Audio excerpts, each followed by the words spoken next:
በስመ አብ ወወልድ ወመንፈስ ቅዱስ አሐዱ አምላክ አሜን። እንኳን ለሊቀ መልአኩ ለቅዱስ ዑራኤል ወርሃዊ መታሰቢያ በዓል እንደዚሁም በዚህች ዕለት ታስበው ለሚውሉ ቅዱሳን ዓመታዊና ወርሃዊ በዓላቸው በሰላምና በጤና አደረሳችሁ አደረሰን። የተወደዳችሁ የልዑል እግዚአብሔር ቤተሰቦች፣ የቻናላችን ተከታታዮች፣ ዛሬ ነሐሴ 22 በዚች ቀን የሊቀ መልአኩ የቅዱስ ዑራኤልን የድርሳኑን ጸሎትና የዕለቱን ስንክሳር እንደሚከተለው እናሰማችኋለን። ከጅማሬያችን እስከ ፍጻሜያችን ድረስ የአምላካችን የልዑል እግዚአብሔር ምሕረትና ይቅርታ የቅዱስ ዑራኤልም ጥበቃ እንደዚሁም አማላጅነቱ ከሁላችን ጋር ጸንቶ ይኑር ለዘላለሙ አሜን። ድርሳነ ቅዱስ ዑራኤል። አንድ አምላክ በሚሆን በአብ በወልድ በመንፈስ ቅዱስ ስም በእውነት እናምናለን። ልመናውና በረከቱ ለዘላለሙ ከሁላችን ከሕዝበ ክርስቲያን ጋር ይሁንና በነሐሴ በ22 ቀን የሚጸለይ የቅዱስ ዑራኤል ድርሳን ይህ ነው። ከዚህ ቀጥሎ ይህንን መጽሐፍ መጻፍ የጀመረው ስመ መንግስቱ ወናግሰገድ ወይንም አንበሳ በጸር በተባለው በኢትዮጵያዊ ንጉሥ በንብለ ድንግል ዘመነ መንግስት በእግዚአብሔር ፈቃድ ዮሐንስ አቃቤ ሰዓት ነው። ዓለም ሳይፈጠር የነበረ ወደፊትም ለዘላለም የሚኖር ሕያው በሆነ በእግዚአብሔር አብ ስም ሰውን በመውደዱ ቅድስት ከሆነች ከድንግል ማርያም ሥጋን የለበሰ አንድ በሚሆን በእግዚአብሔር ወልድ ስም ለዘላለሙ ፍጹም ምስጋና የሚገባው በአርያም የሚኖር ከአብ በሰረጸ በእግዚአብሔር መንፈስ ቅዱስ ስም በአካል ሦስት በመለኮት አንድ አምላክ በሚሆን እንደዚሁ አምነን የሁላችን ረዳት የሆነ የመላእክት አለቃ የቅዱስ ዑራኤል በምድር ላይ የሠራውን የገናናነቱንና የከፍተኛነቱን ዜና እንናገራለን። ጌታችን ኢየሱስ ክርስቶስን የሚወድ የአብሮኮሮስ ተማሪ የሆነ ቴዎዶጦስ በስም የከበራችሁ አባቶቼና ወንድሞቼ አዲስ ሐዋርያና የመለኮትን ሃይማኖት የሚያስተምር አባታችን ዮሐንስ ወንጌላዊ በድርሳኑ የነገረንን ስሙኝ አለ። ማህያዊ የሚሆን የአምላካችንን ሰው የመሆኑን ምልክት ለመጠየቅ ከእርሱ ዘንድ እኔ አይቼሃለሁና አባቴ ዮሐንስ ሆይ እስኪ ንገረኝ ብዬ በፍርሃትና በመንቀጥቀጥ ብጠይቀው ያን ጊዜ እርሱ ራሱ ዮሐንስ መልሶ የብህንሳው አገር ሊቀ ጳጳሳት ልጄ ቴዎዶጦስ ስማኝ፣ በመለኮቱ የማይመረመር የተሰወረ ሲሆን የእኛን ሥጋ በመዋሃዱና በመልበሱ የተገለጠ ሆነ እላለሁ። ዳግመኛም የአብሮኮሮስ ደቀ መዝሙር ሉትንዮስ መለኮት የማይመረመር የተሰወረ ነው ብዬ ብልህ ይህ ባንተ ዘንድ ድንቅ ነገር አይሆንም አለ። አባቴ ሆይ እስኪ ንገረኝ፣ ምድራዊ ሥጋ ከሰማያዊ መለኮት ጋር በመታዘዝና በመታገስ እንዴት ሊዋሃድ ቻለ? እንጨት እርጥበት ያለው ከሆነ እሳት ውስጥ በገባ ጊዜ አይጨስምን?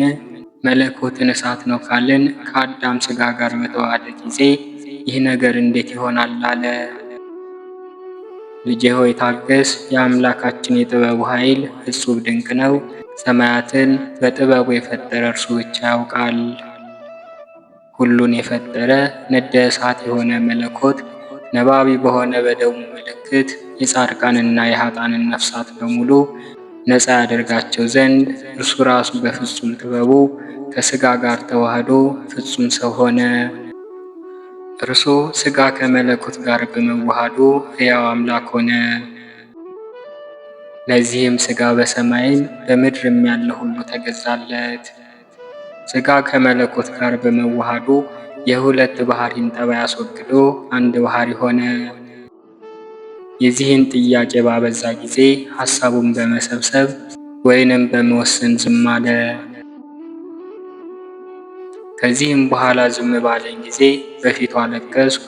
ነገር ግን የአምላክ ሥጋን ስለመልበስ ስፈራና ስንቀጠቀጥ ፈጽሜ ያሰብኩና ይልቁንም በፍርሃት ላይ ፍርሃት ተጨመረብኝ። መላልሼ እየለመንኩ አስጨንቄ ስለጠየቅኩት እንደገና በብዙ ተቆጣኝ። ዳግመኛም የአንጌሬፌስ የአብሮኮሮስ 9 ወር ከ5 ቀን በማኅፀን አድሮ በመለኮቱ የለበሰውን ሥጋ አንድ ጊዜ በመለወጥ በሰው ሥጋ ያደረ ቢሆንስ ቢለው፣ ዮሐንስ መልሶ እኔ ይህን ያክል ለመናገር ችሎታ የለኝም፣ እኔ ሟች ሰው ነኝ። ሕያው መለኮት ግን ሥጋን ከለበሰ በኋላ በሥጋው ሞቷል አለ። ይኸውም መለኮት አንደኛ ፍጹም ሰው ሆኖ እንደ ሰው በመታዘዝ የእኛን ሞት ተቀብሎ የእርሱን ሕይወት ለእኛ ሰጠን። ከዚህ በኋላ ዮሐንስ ሁለቱን ወንድማማቾች ወስዶ ከቅድስት ድንግል በቤተልሔም የተወለደበትን የልደቱን ምልክት አሳያቸው። ዳግመኛም በዮርዳኖስ መንፈስ ቅዱስ በነጭ ርግብ ተመስሎ ከሰማይ የወረደበትንና አብም አንድ ልጁ እንደሆነ ምስክር የሆነበትን በዚህም ላይ የሦስትነቱ ምስጢር የተገለጸበትን የጥምቀቱን ምልክት አሳያቸው። ሦስተኛም በቆሮንጦስ ገዳም 40 ቀንና 40 ሌሊት የጾመበትን በዚህም ላይ ከሦስትነቱና ከትስብእቱ አኗኗር ወይንም የአንድነት ጉድለት ሳይኖርበት በሰውነቱ የሰገደበትንና ያጎነበሰበትን አሳያቸው። ከሌሊቱ በ4ኛው ሰዓት ይህንን ምልክት ወይንም ራእይ በፈጸሙ ጊዜ አይሁድና የሕዝብ ሊቃውንቶች ሁሉ ከተሰበሰቡበትና በእውነተኛነቱና በቸርነቱ ፈንታ የሐሰት ምስክር ወደ ቆጠሩበት ወደ ቤተ መቅደስ ወስዶ አደረሳቸው። ከዚህ በኋላ በጾምና በጸሎት ሁሉም በመተውና በብቸኝነት አድርጎ ጌታችን ኢየሱስ ክርስቶስ ኃይል በእርሱ እጅ ሲሆን ወደ ተሰቀለበት ወደ ቀራንዮ ቦታ ደረሳቸው። ከዚያም ጥቂት እልፍ እንዳሉ የሰማይ መላእክት በእያንዳንዳቸው ልዩ ልዩ የሆነ የዝማሬ ምስጋና ሲያመሰግኑ አገኙ። ቁጥራቸው እልፍ አእላፋት የሆኑ መላእክት ኪሩቤልና ሱራፌልም በመስቀሉ ዙሪያ ክንፋቸውን ዘርግተው በየወገናቸው ለልዑል ጌታችን ጣዕሙ ልዩ በሆነ ዜማ ይዘምሩለታል፣ ያመሰግኑታልም። ዮሐንስም በዚሁ ሥጋው ከመለኮት ጋር የመለኮትም ልዕልና ከቅዱስ ሥጋው ጋር አንድ ሆኖ ከቀኝ ጎኑ ቀይ ደም ሲፈስ አሳያቸው።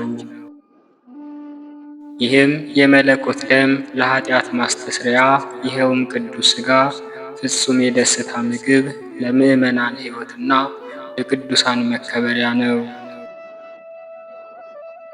ከዚህም በኋላ ሕሊናቸውን በመሰብሰብ እየተገረሙና እየተደነቁ ሳለ የመላእክትን ምስጢርና የመጻሕፍትን ትርጓሜ ያውቁ ዘንድ እግዚአብሔር ገለጠላቸው። አንዱ መልአክም ዓለም ሁሉ በዚሁ በመለኮት ደም ከኃጢአት የነጻ ይሆን ዘንድ ከጌታችን ጎን የፈሰሰውን ደም ወስዶ ዓለምን ሁሉ እንደረጨ አሳያቸው።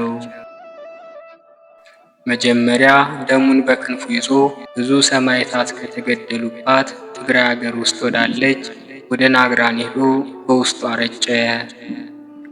ዳግመኛም እግዚአብሔር በሕይወተ ሥጋ ሳሉ ከሚያገለግሉት ክቡራን መምህራንና ቅዱሳን መነኮሳት ወደሚኖሩባት ደብረ ዳሞ ወደምትባለው ወደ አረጋዊ ገዳም ሄዶ የጌታችንን ደም ረጨ። ዳግመኛም ይህችን ደብር የተባረከችና የተቀደሰች ለቅዱሳን ሁሉ የደስታ ጉልት ትሆን ዘንድ በጌታችን በኢየሱስ ክርስቶስ በደመ መስቀሉ ባረካት። እንደገና በክንፉ በሮ ሄደና አክሱም ምድር ደርሶ የጽዮንን ዙሪያዋንና አጸዶቿን ሁሉ አዳኝ በሆነ በጌታችን ደም ረጫት። የአክሱም ምድር ጌታችን በደሙ እንደባረካት ሙታንም እንዳስነሳባት እንደተሰቀለባትም እንደ ቀራንዮ ትመሰላለች። በዚህ ውስጥ ያሉ 99ኙ ነገደ መላእክትም ከሰራዊቶቻቸው ጋር እግዚአብሔርን እያመሰገኑ እግዚአብሔር ጽዮንን መረጣት ማደሪያም ከሆነው ዘንድ ወደዳት በማለት የሚዘምሩ አሉ። እግዚአብሔር የጽዮንን በሮች ይወዳቸዋል፣ መሠረቶቿን በቅዱሳን ተራራዎች ላይ የተመሠረቱ ናቸውና እያሉ የሚዘምሩም አሉ። ይችን ደብር የመንፈስ ቅዱስ ማደሪያ ትሆን ዘንድ ወደ እግዚአብሔር አቀረባት፣ እርሱ መርጦ አክብሯታልና። የመንፈስ ቅዱስ ጸጋ በየጊዜው በጽዮን ተራራዎች ላይ እንደሚወርድ ሁሉ በእርሷም ላይ የበረከት ጠል ልምላሜ ይወርዳል። መሠረቷ ከሁሉ በላይ ሆኖ አዕማዷ የወርቅ ምሰሶቿም የብር ናቸው። ይህንን ከባረከ በኋላ የአባቶች መቃብር ወደሚገኝበት ወደ ሐይቅ ደብር ለመውጣት ተነስቶ በክንፉ በረረ። ለፈጣሪው ምስጋና የተገዛ ጸሎትንና ንጽሕናን የሚወድ የአባ ኢየሱስ ሞዐ ልጆችም በመካከሉ ይገኙበታል። ይኸውም አባ ኢየሱስ ሞዐ መንፈሳዊ ሕግንና ደክሞ ሰርቶ የመብላትን ሥርዓት ያስተማረ ነው። ለልጆቹም የቅጠል አበላልንና ሌላውንም የሚሰሩትን ሁሉ አሳምሮ ያዘጋጅላቸው ነው። በበጎ ምግባርና በእውቀት ያማሩ የመንፈሳውያንንና የመንፈሳውያት መነኮሳት አባት የአባ ኢየሱስ ሞዐ ልጆቹ በዝተዋልና አባቶች ከወሰኑት ይልቅ እነርሱ በመንፈስ ቅዱስ ፍቅር ያለ ተንኮልና ያለ ማንጎራጎር አብዝተው ይጾማሉና። እንደ ርግብ የዋሃን አብርሃም ከካራን ምድር በወጣ ጊዜ በመሠዊያው ቤተ መቅደስ ለመሥዋዕት እንደተዘጋጁ ምርጥ በጎችም ሆኑ። ፀጉራቸውን እንደተሸለቱ በጎች አይደሉም፣ እግዚአብሔር ልጆች ተብለው እንዲጠሩ ራሳቸውን አዋረዱ እንጂ። እንደ ርግቦች ወይንም በማያህ ጊዜ እንደሆነው እንደ ኖኅ ርግብ አይደሉም። እነርሱስ በእንስራ ውሃ ለመቅዳትና እንጨት ሰብሮ ለማምጣት ለአገልግሎት የተዘጋጁ ናቸው። በሥራቸው ሁሉ መንፈስ ቅዱስ ያጸናቸዋልና። ስለዚህ እሺ በጎ በማለታቸው ያለ መታከት በትጋት ይታዘዛሉ። ይህም መልአክ በጌታችን ደም ባረካት፣ እርሷ ሰፊ በሆነ በባህር ውስጥ የምትገኝ ደሴት ናትና። ከዚህ በኋላ ይኸው መልአክ የአምላክን ሥራ እያደነቀ ተነሳና ከሰው ላይ በጸሎቱ ኃይል አጋንንትን ከሚያወጣ የኃያሉ መነኩሴ አባ ሳሙኤል ደብር ከምትሆን ወደ ደብረ አባይ ገብቶ አረፈ። በዚህም ውስጥ 2 አንበሶች ከ2 ላሞች ጋር ሲገዙለትና በየቀኑም ሲያሰማራቸው አብረው የሚኖሩበትን መመሪያ ሲሰጣቸው ተመለከተ። አባ ሳሙኤልም እነዚህ አንበሶችና ነብሮች ላሞችም በተሰማሩበት ቦታ እርስ በርሳቸው እንዳይጣሉና በሰው ልጅ ቋንቋ እንዲነጋገሩ ወደ እግዚአብሔር መሥዋዕት አቀረበ። በኋላውም ይከተሉታል። ከእነርሱ አንዱ ወደ ኋላ ቢቀር ቆመው ይጠብቁታል። አንዱ ከሌላው ቀድሞ ሄደ እንደሆነ ወደ ኋላ የዘገየውን እየጠሩ ያበረቱታል። ስለዚህ ለአባ ሳሙኤል በጸሎቱ ኃይል አንበሶችና ነብሮች ይታዘዙለታል። እግዚአብሔር ለተመረጡት ቅዱሳኖቹ እንደዚህ እንዲገዙላቸው ያደርጋልና። እግዚአብሔር ይህንን እንዴት አደረገ? የአምላካችን የጥበቡ ኃይል እጹብ ድንቅ ነው። አምላካችን ስለ አባ ሳሙኤል ጸሎትና ቅድስናውን ስለ መውደዱ ይህንን አድርጓልና። መላእክትም እንደ አንበሶቹና እንደ ነብሮቹ በየጊዜው ይጎበኙታል። ያን ጊዜ ይኸው መልአክ በዚህ እየተደነቀ ይችን ደብረ አባይን በጌታችን ደም ባረካት። በውስጧ የሚኖሩትን 700 የሚሆኑ ቆብና አስኬማ በእጁ የተቀበሉትን የአባ ሳሙኤልንም ልጆች ባረካቸው። አባ ሳሙኤል በጾምና በጸሎት የባህታውያን ሁሉ የበላይ ነውና፣ ስለዚህ በጎ ሥራ ለመስራት በመዓልትም በሌሊትም ለእግዚአብሔር መላእክት ሆኑ። በሥጋ እንደወለዳቸው ልጆች ሆነው በሁሉም ነገር ይታዘዙለታል።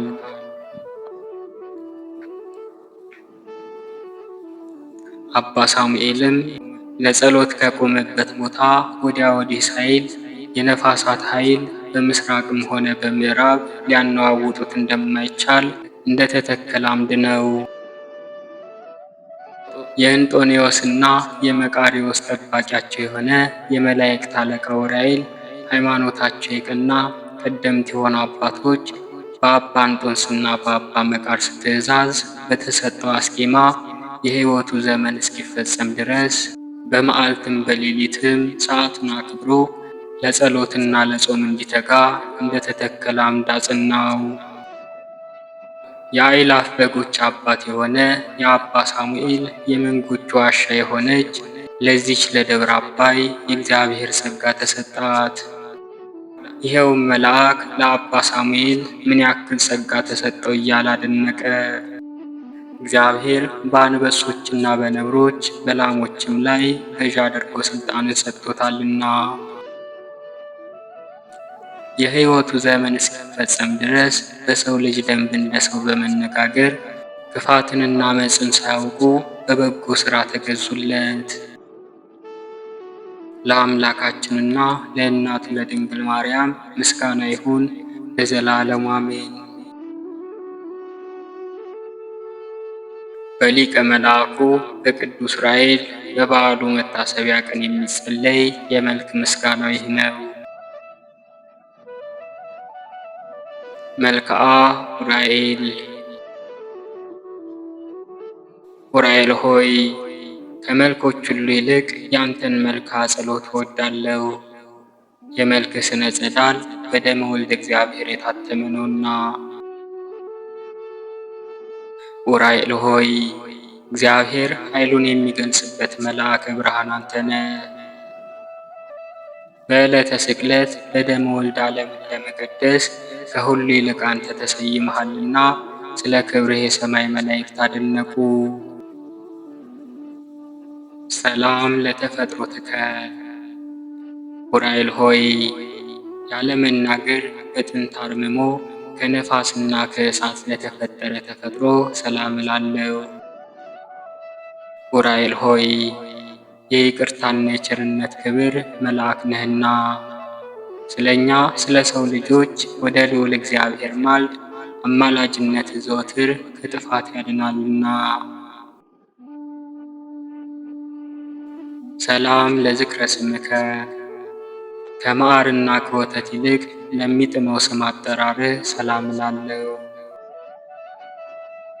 ዑራኤል ሆይ ክንፍህ በደመ ወልደ እግዚአብሔር የተነከረ ነውና ለዓለሙ ሁሉ መድኃኒት ትሆን ዘንድ ግሩም የሚሆን እግዚአብሔር ሥልጣን በክብር ከፍ ከፍ አደረገ።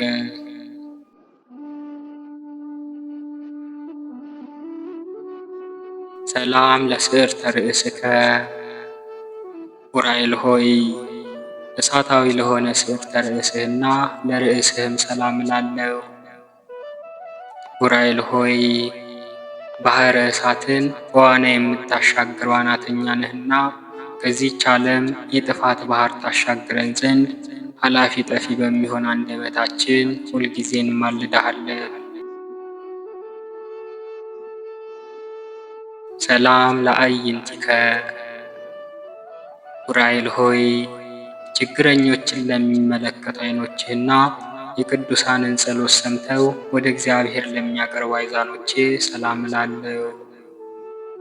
ዑራኤል ሆይ ቀይሃን እሳታውያን ለሆኑ ጉንጮችህና በዚህ ዓለም ሽቱ ልዩ መዓዛ ላላቸው አይናፎችህም ሰላም እላለሁ። ዑራኤል ሆይ የደጋጎች የምስራቃውያን የሰብአ ሰገል መሪ ኮከባቸው አንተ ነህ። እግዚአብሔር ወልድ ከድንግል ማርያም በሥጋ በተገለጸ ጊዜ እስከ ቤተልሔም እየመራ አድርሰሃቸዋልና።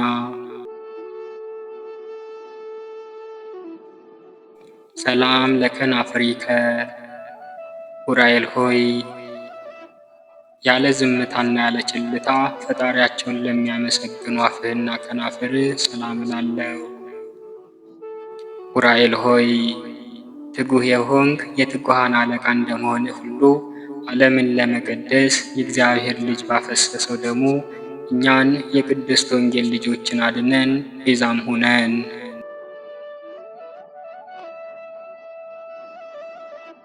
ሰላም ለቃልከ ዑራኤል ሆይ በደዌ ሥጋ በደዌ ነፍስ የተያዙትን ሕሙማን ለሚፈውስ ቃልህና ለእስትንፋስህ ሰላም እላለሁ። ዑራኤል ሆይ ሰማያዊ አገልጋይ ቄስ ነህና ምድርን በከበረ በክርስቶስ ደም እንደባረካት እንደዚሁ ቤተ መቅደስህን ሕያው በሚሆን በክርስቶስ መስቀል ባርካት። ሰላም ለጉርኤከ ዑራኤል ሆይ የሚያስፈራና የሚያስደነግጥ መብረቅን ከተጎናጸፉ ክንፎችህና ከመታክፍትህ ጋር ባለመለያየት በሥረ ወጥነት ለሚገኙ ክሳድህና ጉርኤ ሰላም እላለሁ። ዑራኤል ሆይ ክቡር የምትሆን ሰማያዊ መልአክ ነህና በዕለተ ስቅለት ዓለምን ለመቀደስ የክርስቶስን ደም በምድር ላይ በምትረጭበት ጊዜ የተአምራት ቃለ ማዕነቅ ድምፅ በምድራችን ላይ ተሰማ አስተጋባ። ሰላም ለዘባንከ ዑራኤል ሆይ የምስጋናን መጎናጸፊያ ለተጎናጸፈ ዘባንህ ሰላም እላለሁ። የቅዱሳንን ጸሎት ተቀብሎ ከሥላሴ ለሚያደርሰው እንግዳህም ሰላም እላለሁ።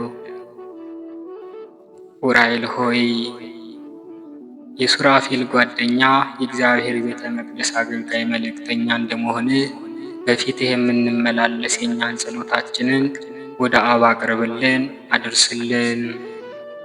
የዓለም ባለሟል የታመንክ አማላጅ ነህና።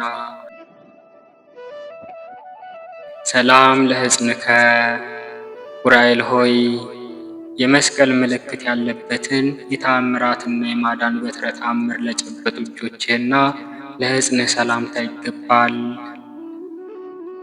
ዑራኤል ሆይ በብቸኛው ተጓዥ በያዕቆብ ትመሰላለህ። ከተከታዮቿ ከዮሴፍና ከሰሎሜ ጋር ድንግል ማርያምን እየመራ ከምድረ ሎዛ እስከ ደብረ ቁስቋም አድርሰሃታልና። ሰላም ለመዛርኢከ ዑራኤል ሆይ በተፈጥሮ ኅብረታቸው ለሚያስደንቁ ለእጅህ መጽራዕትና ክንድህ ለወርችህና መዳፍህ ሰላም እላለሁ።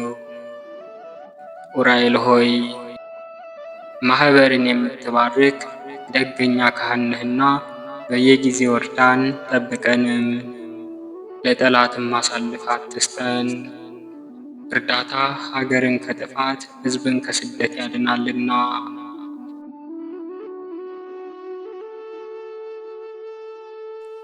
ሰላም እብል ለአእዳዊከ ዑራኤል ሆይ ለእጆች ጣት ሰላም እላለሁ። በጣቶች ጫፍ ላይ ለሚያንጸባርቁ ጽፍሮችህም ሰላም እላለሁ። ዑራኤል ሆይ የምስጋና ፍሬ ያዝ ነበልባላዊ ሙሽራ እንደመሆንህ ከአንተ ዘንድ ከሚመነጭ ዕዝራ ከጠጣው ጽዋ ጠጥተው ይረኩ ዘንድ ማየ ሕይወትን የተጠሙ ሰዎች ሁሉ ወደ አዳራሽ ይሰበሰባሉ። ሰላም ለገባዋቲከ ዑራኤል ሆይ እሳታውያን አክናፍ ለተጎናጸፉ ጎኖቼ ሰላም እላለሁ። በሕይወት ምስጋና መብል ለተመላ ከርስህም ሰላም እላለሁ። ዑራኤል ሆይ በብርሃናት ሁሉ ላይ የተሾምክ ነህና ከዕለት እኪስ ሰውረን ከክፉ ነገርም ሁሉ ጠብቀን። ሰላም ለልብከ ዑራኤል ሆይ ክህሎት የባህሪው የሚሆን የአምላክን ትእዛዝ የሚጠብቅና የችግረኞችን ሰዎች ልመና ወደ ፈጣሪው ለማቅረብ ዝግጁ ለሆነው ሕሊና ለልቦናህም ሰላም እላለሁ።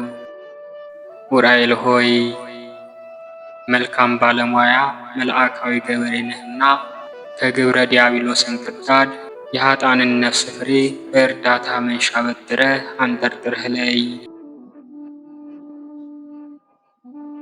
ሰላም ለንዋየ ውስጥከ ዑራኤል ሆይ የመለኮት መንፈስ ኃይል አድሮ ለተጠቀመባቸው ሳጣውያን ገንዘቦቼ ሰላም እላለሁ።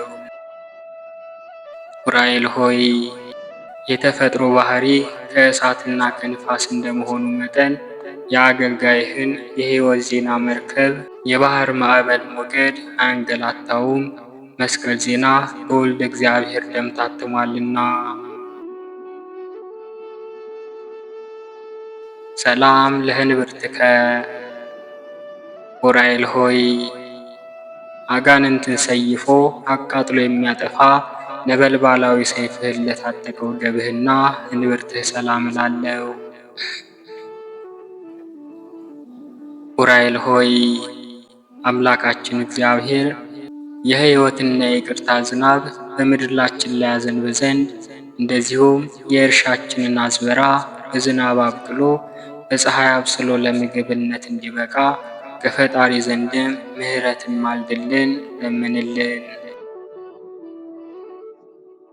ሰላም ለአቆያጺከ ዑራኤል ሆይ በአንድነቱና በሦስትነቱ ለሚሰገድለት አምላክ ስግደትን ለሚያስቀድሙ ለሁለቱ አብራኮችህና እሳታውያን አቆያጾች ሰላም እላለሁ።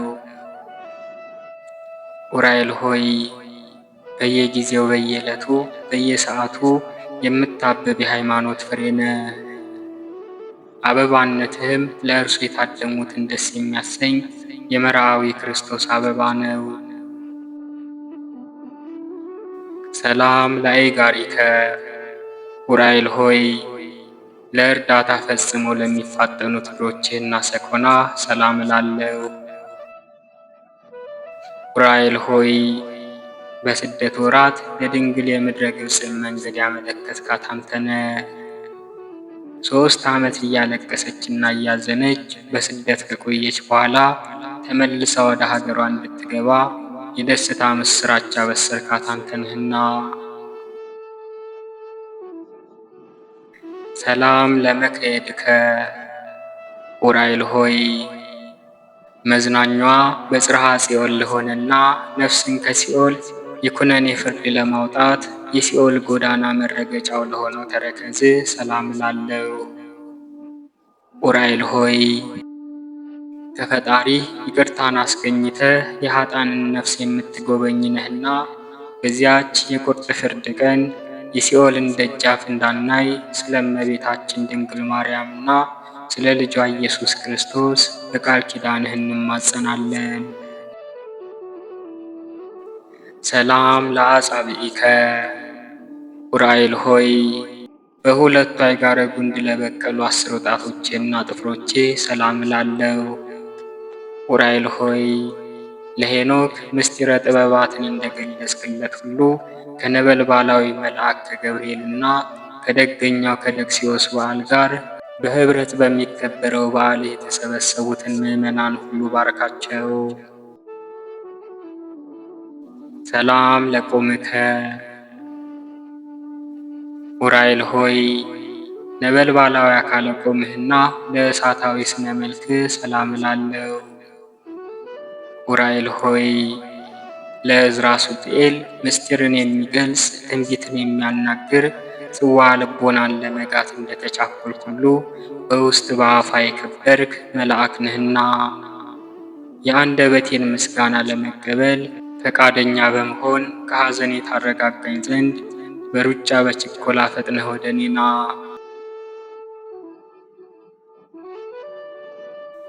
ኦ ዘነዛይከ አቤቱ በወልድ የከበረ ደሙ መረጨት ዓለም ትቀደስ ዘንድ ከተራራ ወደ ተራራ ከቦታ ወደ ቦታ በመዘዋወር ትኩሱን የሚያቃጥለውን የመለኮት እንደሚረጨ ዑራኤል ሆይ ለአይን ደስ የምታሰኝ የጥበብ መፍለቂያ ምንጭ አንተ ነህና ከእግዚአብሔር በተሰጠ ክንፈ ረድኤት ስትከንፍ መጥተህ አፋጣኝ እርዳታን አድርግልን። ኦ ዘከሰትከ አቤቱ የእግዚአብሔርን ወልድ ከሙታን ተለይቶ በዕለተ ሰንበት በሥጋ የመነሳቱን ምስራች ምስጢራዊ ቦታ በሚሆን ለቅዱሳን አንስት የገለጽክ ዑራኤል ሆይ ሰማያዊውን ምስጢረ ነገርና ምድራዊውን መፍቅደ ነገር እናውቅ ዘንድ ልዩ ልዩ ቋንቋዎችን ግለጽልን። ዑራኤል ሆይ ይቺ የበዓለ ሲመትህ ዕለት እጅግ የከበረች የተመረጠች ዕለት ናትና ከድንግል ዕረፍት በኋላ ቃል ኪዳን የተቀበልክባት ቀን ናትና። ዑራኤል ሆይ በምዕመን መስቀል ላይ ተሾምክ። ታማኝ አገልጋይ ካህን ነህና አሳሳሽ ከሚሆን ከሰይጣን አገዛዝ ነፃ አውጥተህ ማኅበራዊ አንድነታችንን ለሁል ጊዜ ጠብቅ። የሃይማኖት ጥመኞችንም ታጠጣ ዘንድ የእጅህን ጽዋ ላክልን። አቤቱ ለጻድቁ ይስሐቅ የስንዴ ዘሩን ጠዋት ዘርቶ ማታ አጭዶ ወቅቶ ከጎተራው ያስገባው ዘንድ መንፈሳዊ ጥበብን ያቀዳጀኸው አንተ ዑራኤል ነህ። የቅዱሳን ረዳታቸው ዑራኤል ሆይ ከሽቱ ይልቅ የመወደድ ፄና መዓዛ ያለህ ነህና የጽጌ ሙሽራ ስለ ፄና ፍቅሬ የእኔ ነው እኔም የእርሱ ነኝ፣ ፍቅሬ እንደ ነጭ ዕጣን መዓዛው የጣፈጠ ነው እያለች ታመሰግንሃለች።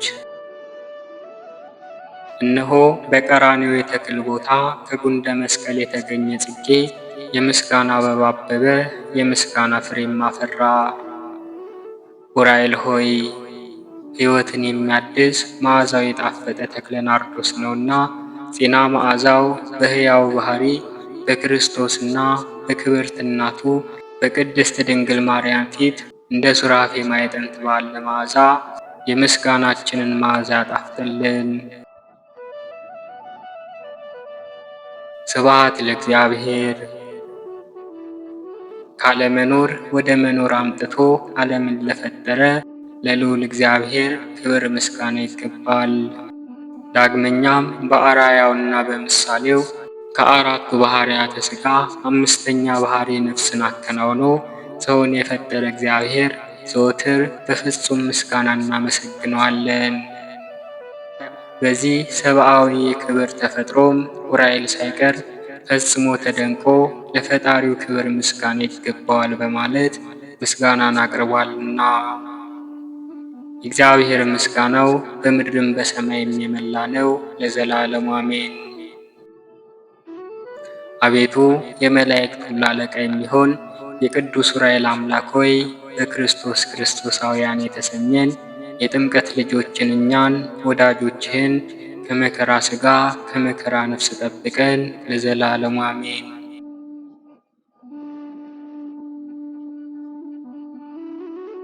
በወርኃ ነሐሴ በ22ኛው ቀን የሚነበብ የስንክሳር መጽሐፍ።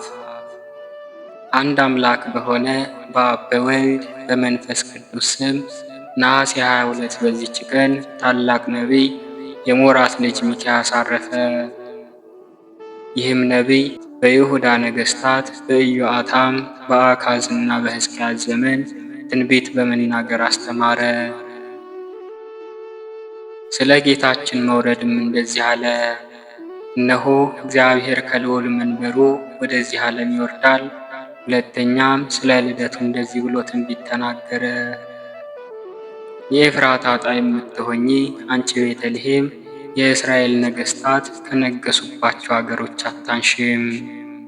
ወገኖች እስራኤልን የሚጠብቃቸው ንጉሥ ከአንቺ ይወጣልና። ስለ ምኵራብ መቅረት፣ ስለ ቤተ ክርስቲያን በዓለም ሁሉ መታነጽ ትንቢት ተናግሯል። ዳግመኛም ስለ ሕግ ወንጌል መሰራት ሕግ ከጽዮን እግዚአብሔርም ቃል ከኢየሩሳሌም ይወጣል አለ። የትንቢቱም ወራት ሲፈጸም ወደ በጎ ሽምግልና ደርሶ ወደ ወደደው እግዚአብሔር ሄደ። የትንቢቱን ዘመን ከጌታችን መምጣት በፊት በ800 ዓመት ነው። ማርታ በምትባልም ቦታ ተቀበረ። ለእግዚአብሔር ምስጋና ይሁን፣ በረከቱን ከኛ ጋር ትኑር ለዘላለሙ አሜን።